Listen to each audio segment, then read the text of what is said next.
Merci Léonard.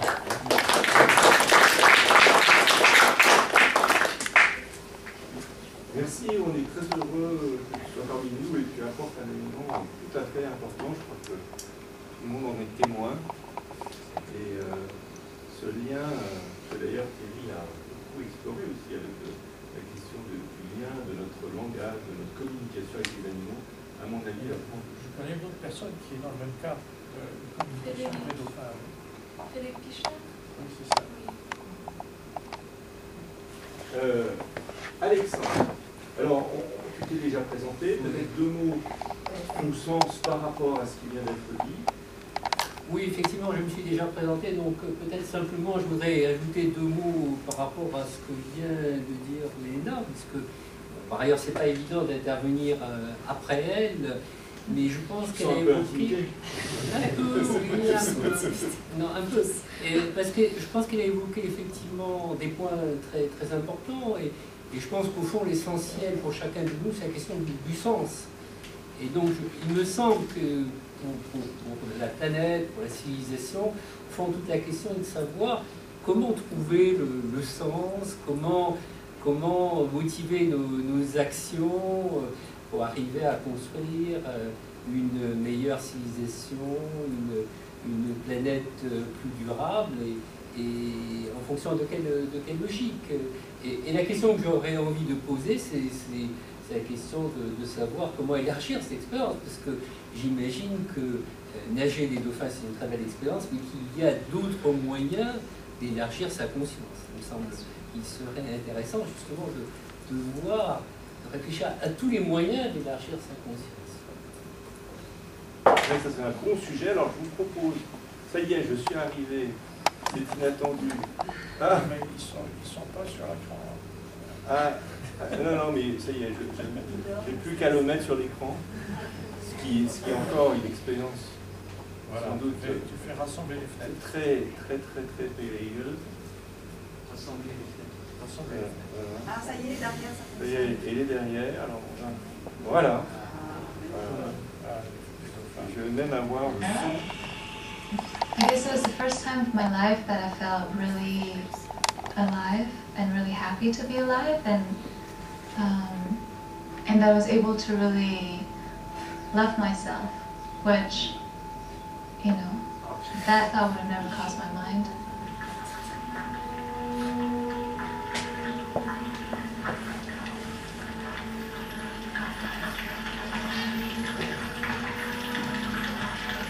The joy that I feel inside of me is just, you know, I'm just swimming eye to eye with a dolphin. There's nothing else going on, but there's the exchange happening is just so powerful, and sometimes it seems that they see much more of me than sometimes I'm able to perceive myself.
pense que bravo, Léina.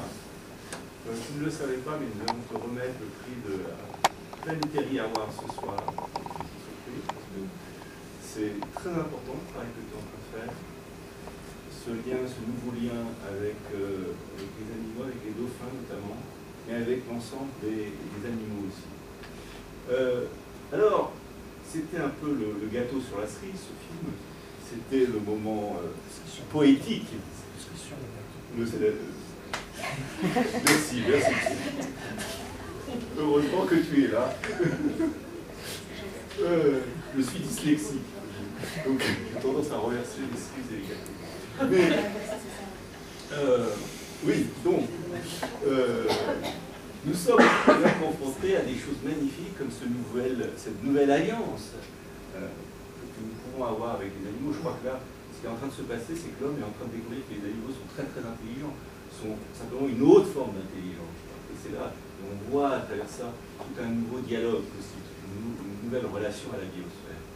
Mais on est confronté parallèlement à des résistances. Hein. Donc il y a le côté magnifique et puis il y a les difficultés. Donc là, on est en train de parler ce soir, évidemment, de la dimension magnifique de cette transformation qu'on est entretenue, mais aussi des difficultés. Alors peut-être, je vous redonne la parole à chacun pour dire très rapidement, à votre avis, quelle est l'opportunité, la grande opportunité, quel est le grand risque aujourd'hui. Je pense que si Chloé, tu peux filmer ça, ça peut être pas mal, parce que ça va être aussi un moment très très fort, et tu peux te mettre même, bouger et faire des gros plans, parce que ça va être. Donc de manière très très courte, vous avez 1 minute pour réfléchir, concentrez-vous, et on fait ce petit tour autour des opportunités, des risques, des grands enjeux d'aujourd'hui. J'arrête la vidéo pour qu'on puisse se concentrer. C'est terrible de devoir arrêter les dauphins.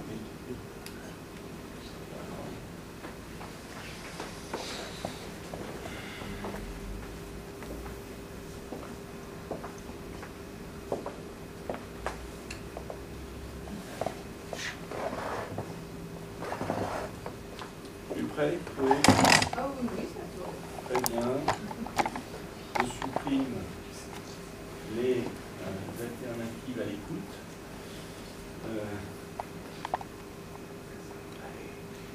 Juste un coucher de soleil. Voilà. Thierry. Oui, j'ai deux choses à dire. La première, c'est la question du jardin planétaire. Donc, l'année prochaine, en fin 2015, donc, il va y avoir une grande négociation à Paris sur le développement durable. Notre sentiment, c'est que le développement durable, c'est ce qu'on appelle un oxymore, c'est-à-dire une contradiction. La question, pour nous, c'est l'homme jardinier de la planète, parce que jardinier, c'est un gardien. C'est un gardien de la vie. Et l'idée jardin planétaire, c'est une idée à la fois de symbiose, d'harmonie de l'homme avec la nature, et en même temps de soin à la nature. C'est la responsabilité de l'espèce humaine, c'est de prendre soin de la nature. Donc nous allons organiser l'année prochaine avec tous ceux d'entre vous qui voudront bien s'y joindre, parce que en fait notre petite association est bien trop faible pour organiser quelque chose de suffisamment grand. Donc un colloque jardin planétaire, on en avait déjà fait un en 1999 avec Michel Barnier à Chambéry, qui nous a d'ailleurs assuré de son soutien. Donc on va refaire ça et faire un peu un appel à participation des uns et des autres, de la Fondation pour que nous travaillions ensemble sur ce sujet. Voilà, c'est un premier point. Le deuxième qui est peut-être encore plus sensible, c'est que nous avons publié à la suite de la grande réunion du 40e anniversaire de la World Future Studies Federation à Bucarest, en juin, nous avons publié une espèce de supplique, un pli en anglais, qui est sur notre site, la2000.org, à ceux qui vraiment gouvernent le monde. Et ce texte dit, tant que le système monétaire est celui que nous connaissons, on ne pourra pas s'en tirer. Parce que de façon systémique, il induit une fonction qui privilégie la commercialisation. Alors jusqu'à présent, la croissance, c'est-à-dire la croissance en termes commerciaux. Voilà, c'est-à-dire l'échange monétaire qui produit l'échange monétaire qui produit l'échange monétaire. Alors les objets d'intérêt collectif, d'aménagement, étaient jusqu'à présent supposés et financés par l'impôt. Mais avec les paradis fiscaux, on a le trou noir des impôts. Et de toute façon, la question du jardin planétaire, elle va bien au-delà. C'est-à-dire que le système dans lequel nous vivons est un système dans lequel, en fait, ce sont les banques qui créent de la monnaie. Elles vont se refinancer auprès de la Banque centrale. Ce sont les banques qui créent de la monnaie, et elles créent de la monnaie seulement lorsqu'il y a des espoirs de retour de monnaie. Ce qui veut dire qu'on est enfermé dans un circuit monétaire. L'idée de ce texte, elle est double. D'abord, pourquoi cette unité monétaire, car même les monnaies sont convertibles entre elles. Donc, et puis en fait, à l'échelon mondial, on est des un étal en dollars. Donc, pourquoi est-ce qu'on aurait seulement un système dominant? Pourquoi est-ce qu'on n'aurait pas une multiplicité? D'ailleurs, on a bien vu le sol violette à Toulouse, tous les sels, il y en a 400 en France, peut-être 5000 monnaies complémentaires, et ça ne suffit pas. Ça ne suffit pas, nous pensons qu'il faut que l'émission de monnaie soit partiellement bancaire, comme elle l'est aujourd'hui, mais qu'elle soit aussi faite en direction d'organismes d'aménagement. C'est-à-dire qu'ils vont financer des grandes infrastructures et des aménagements naturels, des parcs naturels, protection de la nature, etc. Parce que si on n'a pas ce dispositif, on va dériver vers du tout commercial, vers de la surconsommation, et donc vers la destruction des ressources naturelles, et on n'arrivera pas à s'en tirer. C'est-à-dire qu'il y a vraiment un problème systémique, et le cœur de ce problème systémique, c'est le système monétaire. Jusqu'à présent, tous les raisonnements économiques sont des raisonnements économiques, et ils ont oublié la monnaie. C'est-à-dire qu'ils ont oublié la règle du jeu de base qui conditionne tout le reste. Bon, je m'arrête là simplement pour nous donner ces deux informations. Merci. Alors, il faut savoir, peut-être que tu as passé très vite là-dessus, mais ça c'est très important parce que vous tous qui êtes là, qui êtes concernés par les enjeux planétaires, le grand sommet futur de la planète sur les enjeux de développement durable, du réchauffement climatique, va se faire à Paris en 2015. Oui, fin 2015. Donc, Thierry, pour faire sens, propose une grande rencontre préparatoire en 2014, je reprécise ça. Automne 2015. Automne 2015, pour rassembler nos forces, penser la planète autrement. Et donc, vous voyez que là, on a une petite fenêtre d'une année pour réellement imaginer la planète. En venant ici, vous pouvez peut-être vous dire, ah bah, c'est un peu fou, redesigner the planète, etc. Mais vous voyez que c'est très pratique. Dans l'année qui vient, et c'est sans doute la dernière année, on va le faire, parce que après, c'est pas trop tard, on aura franchi le point de retour. Ce sommet à Paris va avoir l'endroit de tous les basculements. Il est très possible qu'on y arrive cette fois-ci, parce qu'il y a une conscience planétaire très forte. C'est très important le travail qu'on est en train de faire tous ensemble, parce qu'on a besoin de propositions. Et on va continuer, et merci à Thierry d'organiser ça, on va le continuer de plein de manières différentes. On va le continuer à la Fondation Teub, on va le continuer avec 2100, avec Thierry Godin, on va le continuer avec les dauphins, et on va organiser un voyage pour aller nager tous ensemble avec les dauphins, et apprendre des dauphins comment vivre sur cette planète en harmonie avec eux.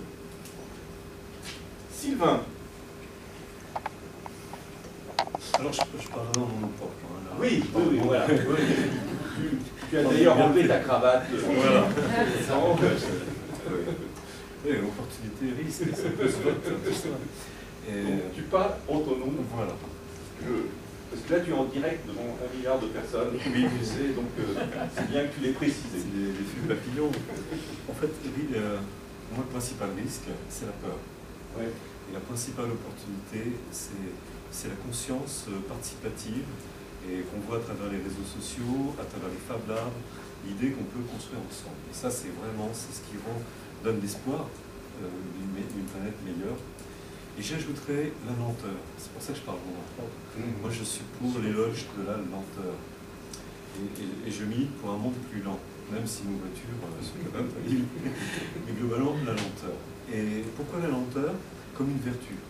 Alors, moi qui vis à un rythme effréné, je pense que la lenteur va permettre d'atteindre le concept du jardin. C'est-à-dire qu'en fait, le jardinier, il vit un rythme lent. Il respecte les saisons, il respecte les cycles de la nature. Et la lenteur incite à la contemplation, incite donc à la beauté. Et donc, si je dirais un peu plus de lenteur dans ce monde, un peu de viscosité. Et effectivement, il faut changer une approche systémique. C'est-à-dire qu'à mon avis, il faut agir sur la monnaie, ça c'est clair. C'est clair, il faut arriver à éviter que ces flux monétaires soient accaparés par un tout petit nombre. Et puis, beaucoup de positif. Merci. Marc.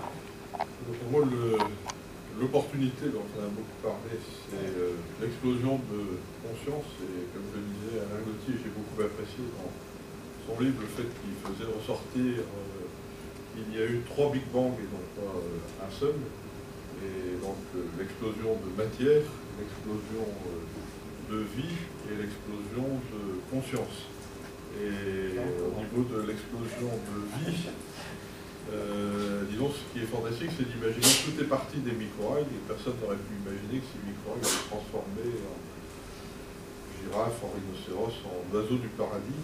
Et je suis convaincu qu'on n'a encore rien vu de ce que va donner l'explosion de conscience, même si je suis convaincu, comme le dit très bien François Rodier dans Thermodynamique de l'évolution, c'est que la prise de conscience actuelle va nous amener à l'homéostasie, c'est-à-dire effectivement à stabiliser le nombre d'habitants sur la planète, mais je crois que l'explosion de conscience au niveau comprendre comment être plus heureux, je crois que ça a été très bien démontré ce matin avec les différentes couleurs de la spirale dynamique. Je pense que là, il n'y a pas de limite, disons, à cette explosion de conscience.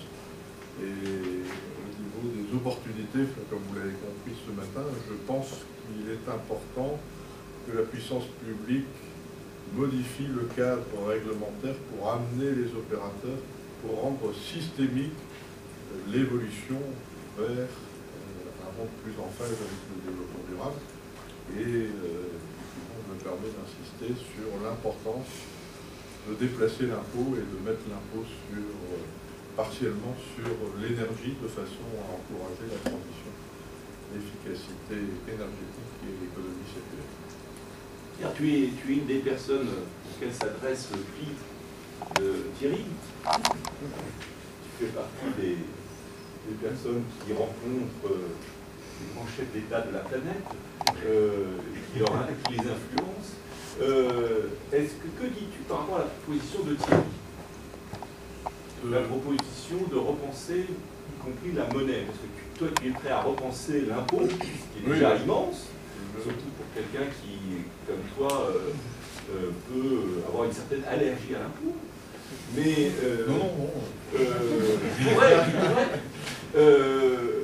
et que penses-tu de l'idée même de repenser la nature de la monnaie? Est-ce que c'est une chose qui t'a traversé une époque où tu es complètement contre ou pour ou indifférent? Non, disons tout ce qui peut aller, je parlais de changer le cadre réglementaire. Alors, je reconnais que pour avoir été praticien dans l'entreprise, le concept d'une nouvelle monnaie, même si j'ai déjà été initié par certains d'entre vous, notamment Marc Tirel, j'avoue que je le visualise moins qu'un changement d'imposition qui paraît tout à fait immédiat et qui peut vraiment porter ses fruits très, très rapidement.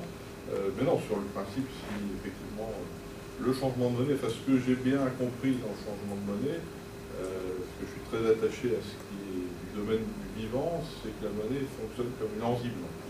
Et l'enzyme, c'est le catalyseur du vivant. Et si effectivement on peut avoir une monnaie qui catalyse, disons, le fonctionnement de l'humanité dans le bon sens, oui, j'y suis tout à fait ouvert. Je reconnais que c'est un domaine que je maîtrise moins. Merci, merci. Alors, c'est intéressant de voir... Je signale que sur Enquête a fait une conférence de plus d'une heure qui est en vidéo sur notre site admission.org. Merci, merci. C'était plus sur son travail. Sur les algues, sur les micro-algues, qui sont un grand sujet aussi dans cette transformation. C'est la conférence que j'avais faite à Paris il y a déjà 2 ans. Oui, c'est ça. J'avais fait un credo pour le nucléaire. Et bon, ce qui me rassure, c'est qu'il n'y a que les sots qui ne changent pas d'avis. Enfin, j'ai changé d'avis en ce qui concerne le nucléaire. Et je pense qu'effectivement, la planète peut satisfaire ses besoins uniquement avec des énergies renouvelables. Mais à nouveau, il faut changer Pas tout de suite, quand même. Je pense que, enfin, je pense que ça peut aller beaucoup plus vite qu'on ne le croit, dans la mesure où... Si on écoute M. Rifkin. Oui, alors si on écoute M. Rifkin, mais imaginez, enfin, reprenez l'expérience de pensée et imaginez que l'Europe fasse rien que ce déplacement de TVA. Il faut bien réaliser une chose, c'est qu'aujourd'hui la production d'énergie est extrêmement centralisée, alors que les énergies renouvelables, c'est très décentralisé. Et dès que vous changez les règles, vous provoquez, disons, un nombre d'investisseurs extrêmement important, et donc vous pouvez provoquer une production d'énergie électrique renouvelable très très rapide. Et ce qu'il ne faut pas oublier, c'est qu'on est, alors je reviens sur l'explosion de conscience. L'explosion de conscience va avec l'explosion de connaissances. L'explosion de connaissances, c'est plus 10% par an.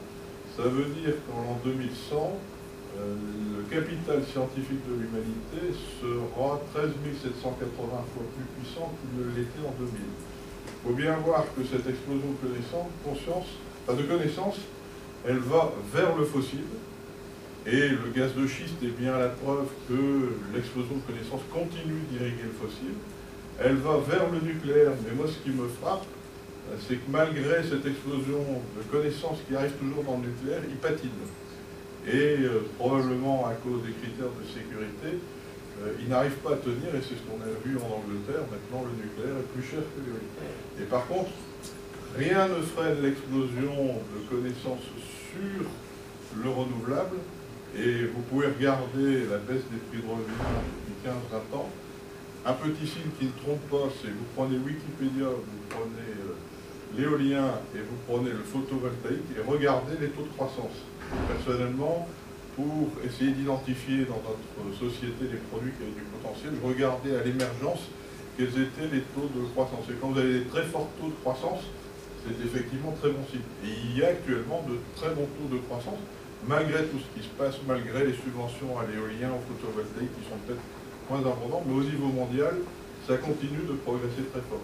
Imaginez qu'une région comme l'Europe mette des conditions très favorables, avec énormément d'opérateurs qui s'y lancent, vous pouvez avoir une baisse des prix accélérée, puisque les cellules grises, quand l'intérêt économique est là, sont encore beaucoup plus actives, et donc une plongée des prix.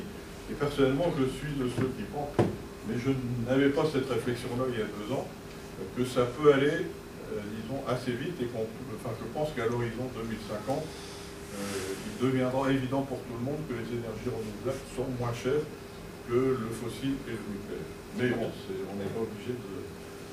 En tout cas, ce qui est très intéressant dans cette région qui se prend en main, où à la fois les politiques, les grands patrons se tiennent la main, et dans une volonté de transformation, c'est que c'est un fantastique laboratoire de transition. Et merci d'avoir cette ambition. Alexandre, quelle est pour toi principale opportunité aujourd'hui, principal risque Oui, alors la question que j'ai tendance à me poser, c'est la question de savoir si on va vraiment vers une transition ou si on risque une rupture. Moi, c'est ça la question. Je pense que nous sommes tous convaincus d'un changement, de la nécessité d'un changement. Et donc la question est de savoir si on va arriver à réaliser ce changement par une transition progressive, ce qui est évidemment le scénario souhaitable. Mais maintenant, est-ce qu'il est vraiment réalisable et est-ce qu'on ne se heurte pas à des contradictions profondes qui ont été évoquées par Thierry avec le système? C'est la question que je me pose. Moi, j'ai quand même l'impression que notre civilisation actuelle peut être mise en parallèle avec l'Empire romain. Imaginons au moment de l'Empire romain quelqu'un qui arrive en disant mais votre système il n'est pas très bon, vous avez un empereur, c'est pas très satisfaisant comme système, vous avez des dieux, pourquoi tous ces dieux, il faudrait les supprimer.